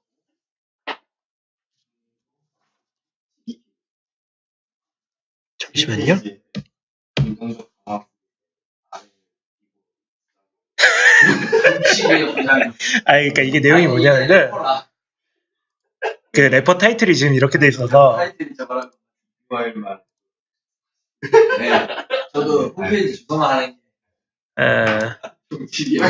그러니까 여기 이게 지금 계속 안 주니까 계속 종쳐돼가지고 그것 때문에 지금 한 건데 URL 빼는 게 낫겠네요. 그러니까 타이틀을. 18페이지에요. 요 밑에 있는 이 그림 가져온 것 같은 그림 틀렸거든요. 이게 맨 오른쪽에 있는 게 인스턴스 세그멘테이션이 아니라 시멘틱 세그멘테이션. 인스턴스로 하게 될 경우에는 고양이가 캣으로 되는 게 아니라 캣 1, 캣 2로 돼요. 가지고 있는 그 개체가 아닌 모든 것들을 다른 개체로 보기 때문에 예. 이거를 인스턴스로 쓰게 되면 여기 예제에서는 캣 1, 캣 2, 오브 더 같은 클래스라도 내가 아닌 남이랑 그냥 사람이면 다 사람. 글자만 일단은 네, 디텍션까지는 저거 맞잖아요. 쓰니까 위에 이렇게 올리세요. 이게 지금 시멘틱 세그멘테이션이요? 네. 네. 그 차이가 있구나. 그거 이렇게 올려. 예, 감사합니다. 그러니까요. 아, 여기.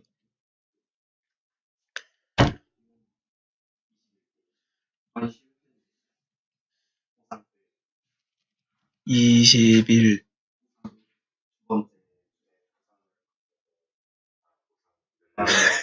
늘 환경 행위자의 활동에 안 와닿죠? 제공을 해줘야 된다. 환경이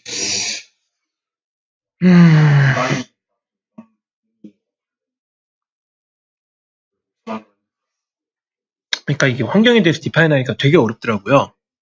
이게 단순히 미로가 아니라 미로가 변화함에 따라서 스테이트랑 리월드를 제공해주는 그 행위 자체도 지금 인바이러먼트로 지금 정의가 되고 있기 때문에 그 국문으로 하려니 어떻게 해야 될지. 그러면 행위자가 활동한 결과에 대한 상태와 리워드를 행위자한테 알려주는 것까지가 환경의 역할이에요. 그냥 알려주는 거. 행위자한테 다시 알려주는 행위자의 활동에 결과랑 따른 보상을 선택한 결과를 행위자한테 알려주는 쥐가 주면 쥐가 자기 행동하는 거에 대한 스테이트랑 거기에 대한 결과를 쥐한테 네, 맞아요. 이걸 말씀하시는 거네요. 이런 식의 표현을. 저는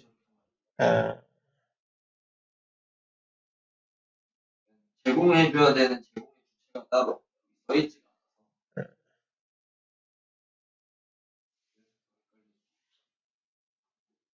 욕들게도 그렇고 생쥐랑 미로는 이해. 예. 강아지랑 주인. 예? 강아지가 행위자인데 주인이 환경이다라는 게 좀 이거 말씀이신 거죠? 예. 그 옆에 바둑 AI랑 바둑하는 거 이해가 가는데 예. 로봇이랑 로봇 손가락은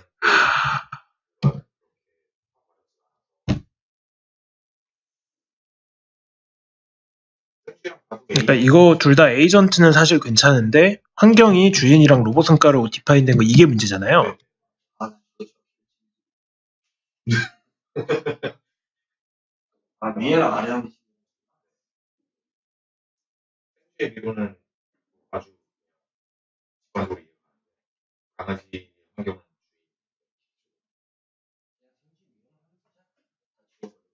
여러 개 있으니까 더 약간 불확실한 거 그냥 빼버릴까요? 알아서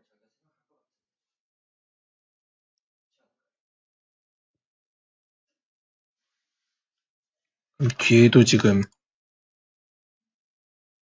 뒤에는 저기 생쥐에 대해서만 이야기를 해놨네요. 25페이지 25. 즉 여기 선착 함수 줄 제일 오른쪽에 보면 요거 말씀하신 거죠? 하우? 네, 이거는 지워야 됩니다. 이거. 숫자예요? 그러니까 메스 타입으로 해놓고 지금 옮기다 보니까 그 흔적이 남아있는 겁니다. 그리고 그 밑에 보면 여기 그림에 네. 프로버빌리티 할 때 기본에서 프로버빌리티 할 때 예. 보면은 이게 선이 그 다음에 작성이 된 거야. 선이 글자 위로 올라와 있어요. 그래서 우리빈프나 이렇게 저희가 눈으로 뽑는 건 상관없어요. 오른간 자산 빌딩에서 안 보일 거거든요. 쟤를 그냥 배경을 흰색으로 바꿔버리고 어차피 선 좀 가려도 이렇게 선 좀 가려도 되니까 그래서 안 보여가지고 그래도 글자가 작은데 아래 첨자까지 있어가지고 A3가 이렇게 있다 보니까 안 보이더라고요. 그런 건 아니라 파란색이만 그러니까 네, 이런 느낌 말씀하시는 네, 거잖아요. 약간 그런 위에 거는 굳이 안 해도 될 것 같은데 밑에랑 이렇게 올라가. 왜 이러냐? 네, 이거는 맞춰서 하도록 하겠습니다. 일단 그래도 28페이지. 이거 말씀이신 거죠? 아니, 그거 요 다음 거? 여기 위에 에피소드 화살표 있는 거랑 예. 밑에 까만 색깔 있는 거랑 1대1 매치. 네, 그렇죠. 이게 밀려가지고 한참 봤어요. 그러니까 지금 S1이 가로 1,1인 거고 예.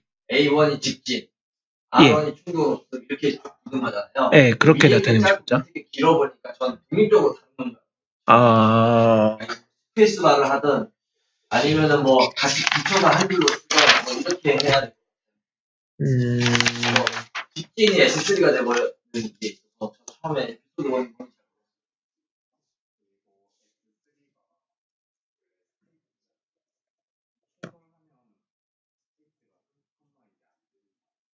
그러니까 안 돼. 그러니까 이제 터미널 스테이트에 대해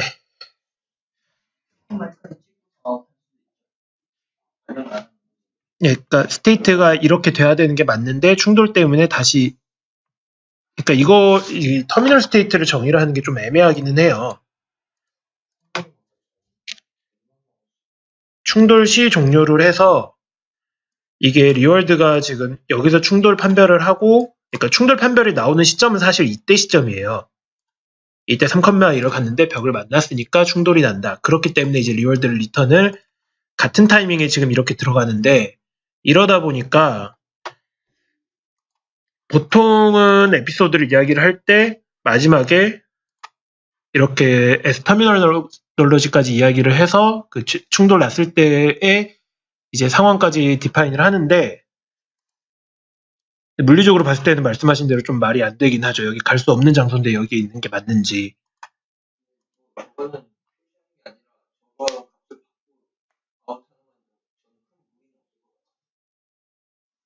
그러니까 S3,1이라는 스테이트가 리턴이 되면서 이 3,1에 벽이 있으니까 이제 충돌이 났다라고 판별을 하는 거거든요.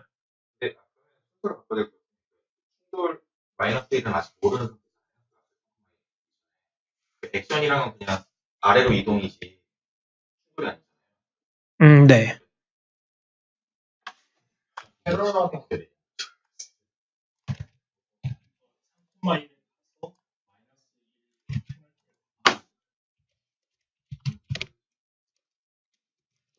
이런 느낌으로 말씀하신 거잖아요.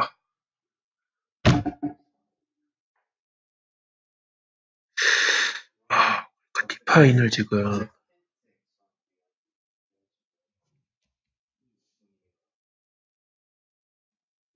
그러니까 이게 표기법이 다 다 지금 나타나는 것마다 달라가지고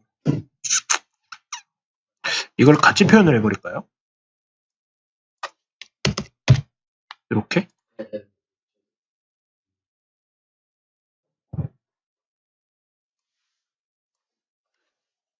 모드랑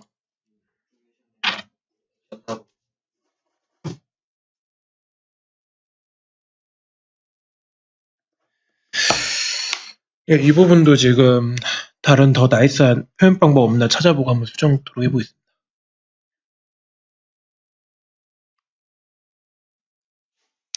그러니까 지금 사실 오늘 오기 전까지 요거 이전까지 여기까지는 지금 어느 정도 스토리가 됐다라고 판단을 하고 지금 와서 발표를 하고 싶었는데 발표하면서 보니까 지금 이해가 많이 안 되셨겠다 싶은 생각이 들더라고요. 요 앞부분으로 해서 혹시 코멘트 더 해주실 거 없으신가요? 요 페이지에요?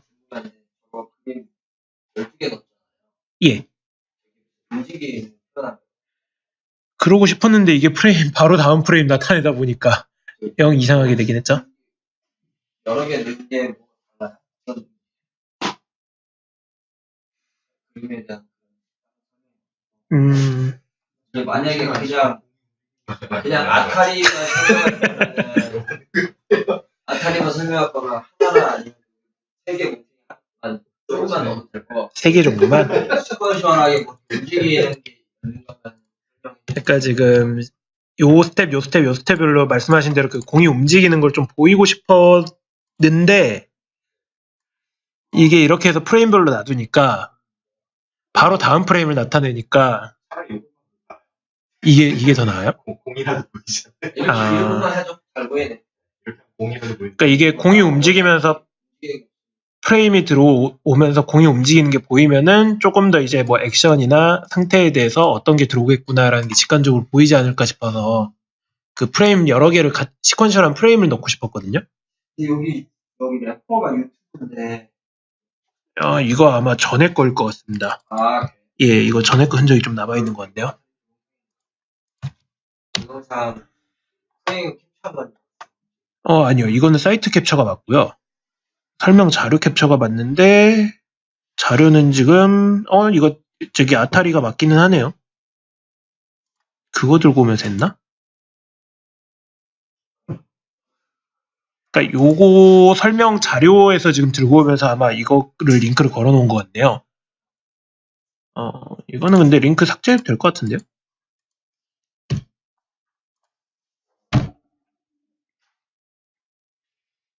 일단 요 페이지까지 목적이 하나의 이제 RL 프로세스가 이렇게 돌아간다. 학습을 제외한 이제 RL 프로세스가 이렇게 돌아간다. 그거를 보여주고 싶었는데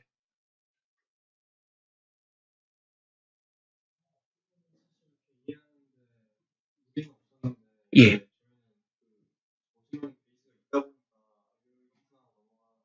네.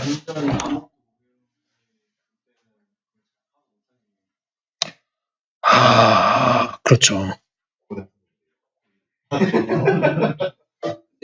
너무 지나시 부담되는 필요 없는 게 저는 이 정도만 해도 맞아요. 이게 RS도 들어오는데 한 번도 안 보고 본다는 건 기본 자체 사전은 보고 와야지 사람이 왜 그래. 아니 오늘 단톡방에 고등학생이 연락했다길래 아니 그 고등학생도 이것으로 최소한의 자기가 구글링을 해서라도 뭐라도 보고 와야 돼.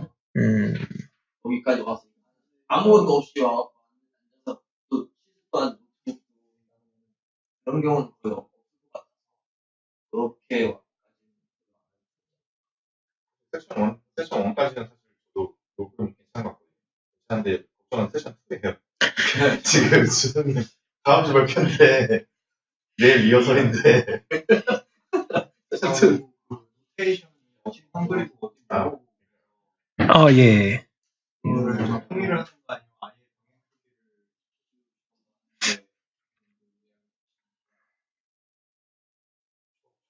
뭐가 나을까요? 병행 표기가 나을까요? 아니면 근데 이제 키워드 에이전트 이런 거 같은 경우 그냥 영어로 써버릴까 싶은 생각도 들고. 그 정도는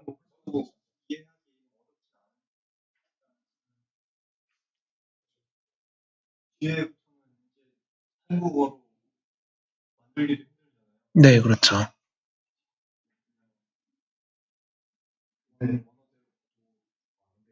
영어로 이렇게 하면 세션 2는 아무도 이해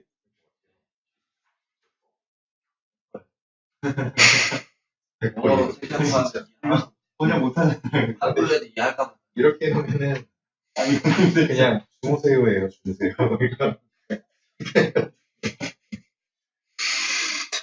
세션 2도 바꿔야죠. 갈 길이 보네요. 한글 작업하고 강의 이번 끝나면 이거 덮을 겁니다. 겁나 잘 그리고 이거 만들죠. 세션 1, 2가 시간이 예. 이게 특이한가요? 이게 지금 끝나는 시점이 약간 애매한 것 같아서 차라리 아예 무게를 다 하고 뒤로 미루고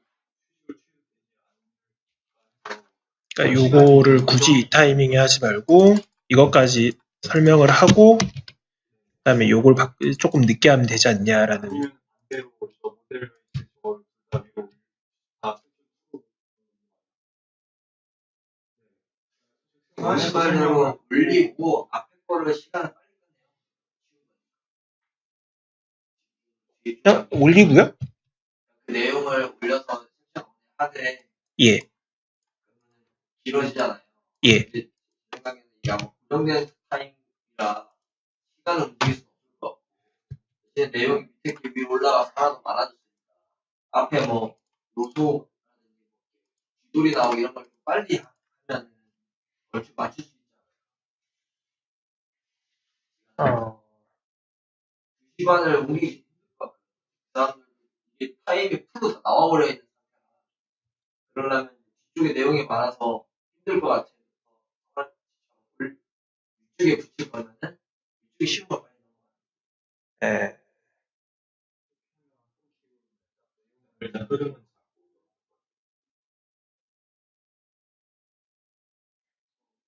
보면서 인트로 난 그래서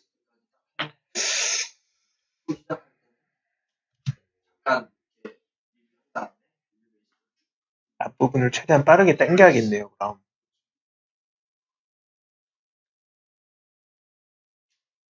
시간 볼 때는 시간 분배라든지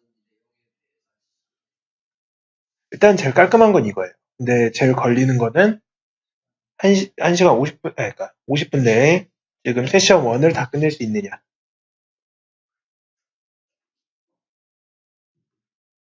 그러니까 사실 두 번째 세션의 중점은 이거고, 그리고 이제 그때 코멘트 때 이야기를 한 게 뒤쪽보다는 요거에 집중을 하자. 그래서 테이블 방식으로 큐런이 어떻게 돌아가는지만 이해를 해도 오늘 충분하다 뭐 이런 식의 이야기가 있었잖아요. 그래서 두 번째 시간은 사실 어떻게 보면은 예제 위주로 해서 좀 널널히 갈 수도 있어요. 근데 지금 이거를 제외한 그러니까 총 아까 이제 뭐 RL 이 4개로 나뉘는데 그 중에 하나인 거고 나머지 3개를 지금 여기에 설명을 하려니까 이게 내용이 애매해지더라고요.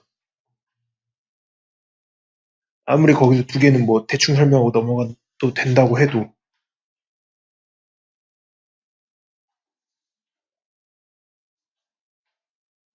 근데 구성은 확실히 이게 제일 낫습니다. 예제해가지고 RL 돌아가는 거 하고 그다음 모델 베이스드가 어떻게 나뉘는지랑 밸류 베이스드가 어떻게 나뉘는지 여기까지 하면 그 위에 세션 1이 어느 정도 시간 걸리실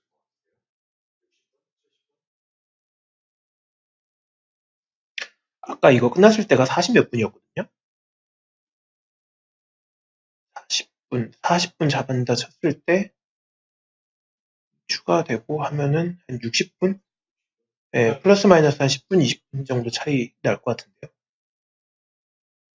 같아요. 그래도 흐름은 이게 더 맞을 수도 있겠다는 생각이 들어서 원래 이렇게 해서 60분을 처음에 찍고 아까 10분 갖고 40분 정도로 세션 2는 여기 네. 그래서 또 앞에 1시간을 해도 60분에서 65분 하더라도 도입부 강학습에 대한 설명은 정말 쉬운 설명들이니까 사람들이 뭐 그렇게 60분을 쭉 들어도 너무 힘들다는 느낌은 안 들 것 같아요. 오히려 세션 2로 넘어가서 이제 밸류 베이스랑 폴리시가 오히려 또 되게 어려운 내용이 다뤄질 것 같아서 저기가 오히려 40분 안에 끝내는 게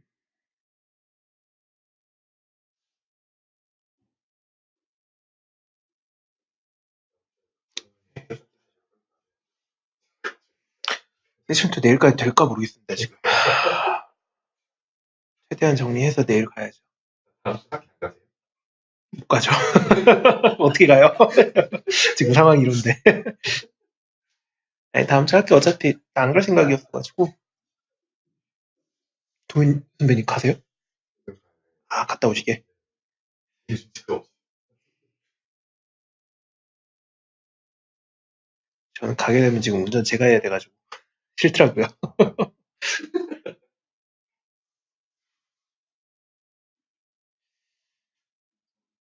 네, 혹시 뭐 더 코멘트 있으십니까?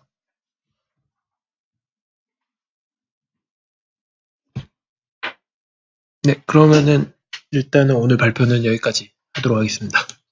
수고하셨습니다.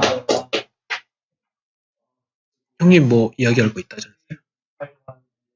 네. 셀로의 항상 이거 어떤 거죠? 요건가요?